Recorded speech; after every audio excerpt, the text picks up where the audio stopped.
Now we move to the featured bout in a rematch, and a highly anticipated rematch of the best female fight in UFC history, in my opinion, and one of the best female fights of all time, in a rematch between former strawweight champions and the number 2 ranked Magnum Zhang Weili, who comes into the fight with a record of 21 victories and 3 defeats, going up against the Boogie Woman, the former strawweight champion in her own right, in Joanna Jedrzejczyk. Zhang Weili versus Joanna Jedrzejczyk 2. Weili versus Joanna 2. This is a great fucking fight. Man, what a matchup here. What a rematch. A fight that makes perfect sense at the current time, considering Joanna hasn't had a fight in the UFC since her first fight with Zhang Weili at UFC 248 back in March of 2020, I believe. Yeah, UFC 248, March of 2020. I believe, right? Am I wrong? Let's check that out.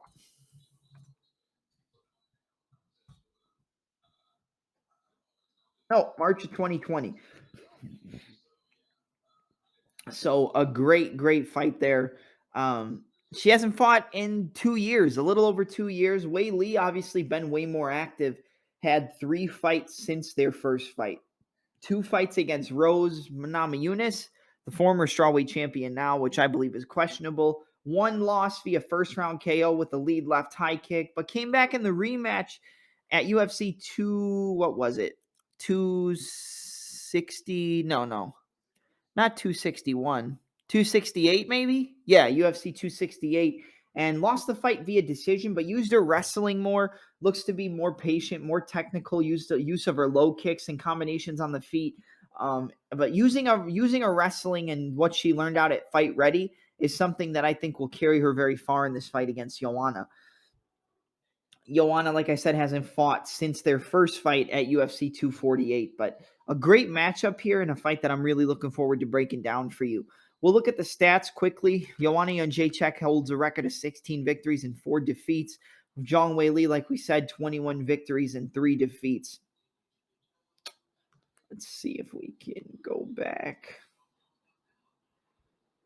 We'll pull up Weili first to see, since this computer's being a little stupid. So Weili, 21 victories, 3 defeats, 10 victories coming by way of knockout or TKO, 7 by submission and 4 decision, 17 finishes out of 21 victories. When it comes to losses, 1 by KO and 2 via decision, 1 coming to Rose Namajunas and the knockout coming to Rose Namajunas. So 2 losses out of those 3 are coming at the hands of Thug Rose Namajunas.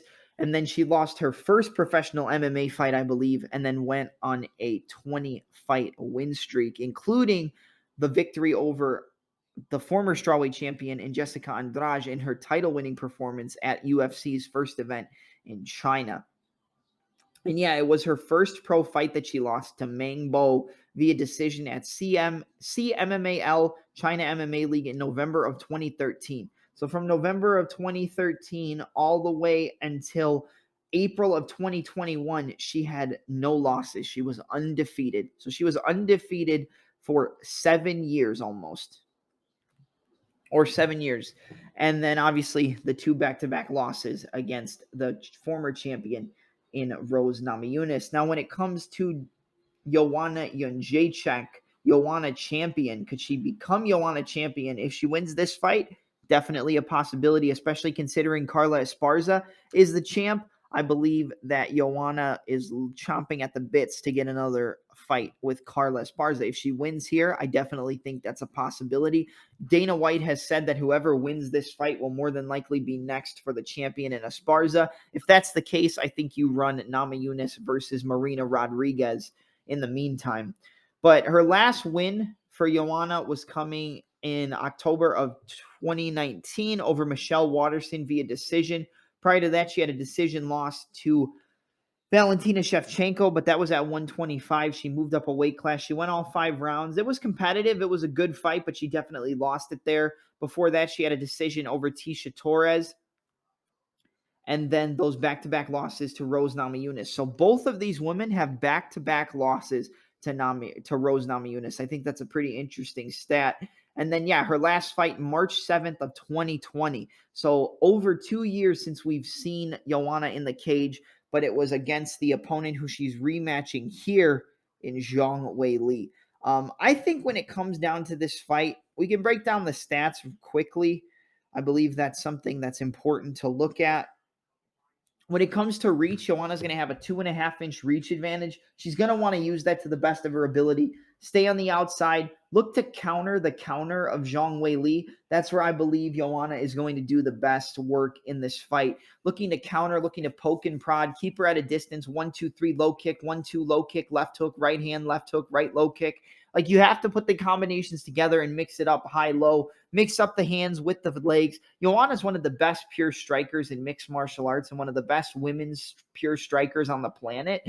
And I think that goes without saying. I think when it comes to technical ability, Joanna is definitely the more technical striker than Zhang Weili. Zhang has great power. She has good technique, decent footwork, good in and out movement, good lateral movement. She likes to move her head left and right as she moves in, fake with the rear hand into the right low kick. She likes to go, or I'm sorry, into the lead left low kick. She likes to use that left low kick a lot when she's fighting an orthodox fighter to drag them towards their left side, but also drag them into the right hand that she possesses. Weili loves to throw that 1-2, the jab cross. The cross from Weili is phenomenal, and she uses that inside left low kick to drag you towards the right hand. It's kind of like pulling the rug out from under you, but she's inside low kicking you, dragging you towards your left or her right to follow up with the right hand and then come back on the counter with a left hook if you've managed to slip off the center line. Left hook and right hand are the best shots from Zhang Weili. But since training out at Fight Ready and in her Rose Namajunas rematch at UFC 268, I think we're going to see a lot of and also before I say this, since it's 3 rounds, I think we're going to see a lot of definitely see a grappling heavy approach here from Zhang Weili. I think she's going to look to close the distance, get to the body lock, and work her takedowns, whether it's countering one of the kicks of Joanna Jedrzejczyk, whether it's closing the distance against the cage in the over-unders and in the double underhooks and getting the takedowns. I think we're going to see a more wrestling-heavy approach and a grappling-heavy game plan from Zhang Weili here. I think that's her best path to victory because on the feet, honestly, aside from the damage that Joanna Jedrzejczyk suffered where her forehead had that huge hematoma and she looked like the Elephant Man, aside from that, I think that the fight was very close, and if Joanna didn't have the damage that she did, it's a possibility that Joanna could have got her hand raised and been the new strawweight champion after that fight. The fight was very close. It was razor thin. And I think that Joanna was picking it up in the 3rd, 4th, and 5th round. Again, this is a 3-round fight, not a 5-round fight. That's something that I think UFC fans and MMA analysts who are breaking down this fight, I think they have to realize the fact that this is a 3-rounder, not a 5-rounder. And I think that honestly plays into the game of Zhang Weili. I think if this was 5 rounds again, I think you could easily see Joanna Jedrzejczyk pulling it off. But the fact that it's 3 rounds and that Zhang Weili, since training out at Fight Ready, is using a lot of her wrestling and grappling, and she definitely showcased it in the rematch against Rose Namajunas, getting a bunch of takedowns. Joanna almost got taken down by Zhang in the first fight as well. There were a lot of times where she got knocked off balance. She got a kick caught. Zhang tried to use a knee tap takedown. She caught the kick and tried to take her off her feet. Joanna does have good takedown defense. I mean, if you look at the stats, her overall takedown defense sits at 81%. Zhang Weili has a 60% takedown defense. 31% takedown accuracy for Zhang Weili, but a lot of those takedown attempts were in her early fights and in the rematch against Rose Namajunas. She didn't obviously have the chance to use her takedowns in the first fight because it ended so quickly against Rose, but the fights before that and leading up to the title, aside from her really early fights in the UFC, she didn't use her takedowns at all, and she didn't try to use her takedowns. She has a very good head and arm throw. She likes to counter opponents stepping in and get to the head and arm position and get the throws there. I definitely think that's a possibility for her to counter Joanna moving in. But since she fights at range and keeps it at a kicking distance, I think she's going to want to close that distance, trap her up against the cage, potentially switch her stance to southpaw, then switch back, push her up against the cage, and work that takedown game. I think the takedowns in wrestling are what are going to carry Zhang Weili very far in this fight. And if she does get Joanna to the ground, I don't necessarily think she can hold her down for a prolonged period of time, but I think she can hold her down for at least a minute and a half, And if the rounds are close but Weili gets those takedowns in there, I definitely think that can sway the decision in her favor.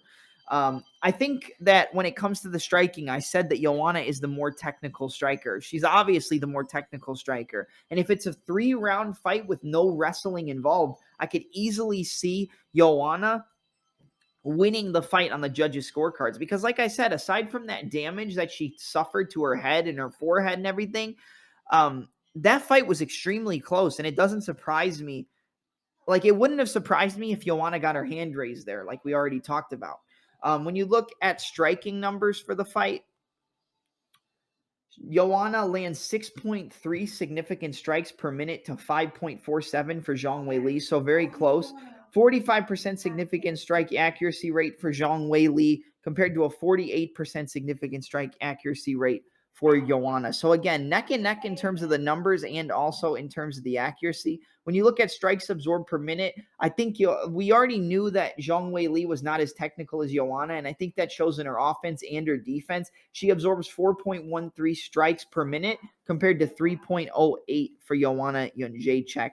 Defense, 52% for Zhang Weili to 64% striking defense for Joanna. I think the longer this stays on the feet, it does favor Joanna if she can keep it at range, keep it at a distance, poke and prod, use a jab, the 1-2, 1-2 left hook, right low kick, come back with a left hook, 1-1-2 right low kick. A lot of the fading off the center line, throwing the right low kick, I think that's going to be a big weapon for her because Zhang does have a beautiful straight right hand, a beautiful jab, and a beautiful left hook. But she does wing her punches, and when it goes to 2, 3, 4, 5 punch combinations, she keeps her head on the center line and just kind of walks forward. But due to the fact that she has so much speed, she can kind of rely on it because people aren't going to come back on the counter. But Joanna is the much faster fighter, in my opinion. I think Joanna does have, well, I wouldn't say much faster, but she does have a speed advantage, in my opinion. And I think that if you keep your head on the center line for, those 3 rounds, and doesn't use that wrestling, she can get pieced up by Joanna, especially behind the jab, behind the 1-2. Joanna's got a crisp jab, a crisp 1-2, and she puts her combinations together better than any woman in MMA. I guess when it comes down to the prediction and who I think is going to win, I mean, it is a close fight. I definitely think that I wouldn't be surprised since it's 3 rounds if Joanna does win it. If it was a 5-rounder, I would definitely lean Joanna to win by decision. But since it's 3 rounds and since I believe since training out at Fight Ready that Zhang Weili is going to be looking to employ her grappling, work the body locks, work the head and arm throws, get her up against the cage and work the changing of directions into the outside and inside trips. I think we're going to see a more wrestling and grappling heavy approach from Weili in this 15-minute fight, and that is going to carry her to a victory. So my pick is Magnum Zhang Weili to defeat Joanna Jedrzejczyk via a 29-28 split decision. I think it's going to be close, but the grappling is going to edge it out for Magnum here. When you look at the odds for this fight, like we said, I believe it's very close. You've got Zhang at a -160 favorite to a +140 for Joanna. Considering the fact that Joanna's been off for 2 years, I think Joanna should potentially be a little bit bigger of an underdog. Maybe having Zhang Weili as like a -195 to a +170 for Joanna would be a good line. But you're getting a good value here on Zhang Weili. I think she's definitely a good fighter to bet if you want to put her up in a parlay. But betting her straight up, I don't think it's necessarily the best fight because it's going to be close either way. But I do think the grappling and wrestling edge that Zhang Weili showcased in that rematch against Rose Namajunas is going to carry her very far in this rematch against Joanna. So I would lean Zhang Weili, and that's going to be my pick to beat Joanna Jedrzejczyk in her return via decision.